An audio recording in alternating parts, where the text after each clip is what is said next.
memang tak sempurna, tapi kalau ngantar pulang cewek sampai ke depan rumahnya. Gak cuma di depan gang.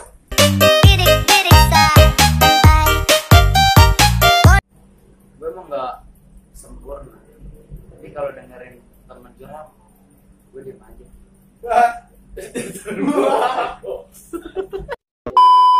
Gue emang gak sempurna, tapi kalau dengerin temen curhat, gue gak pernah ngomong.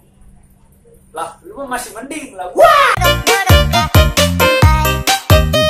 Buat lo yang jatuh cinta sendirian, bukan dia yang jahat, tapi perasaan lo yang salah tempat. Ya. Lemes banget lo, kayak sayuran di kulkas. Ketat banget, kayak protokol.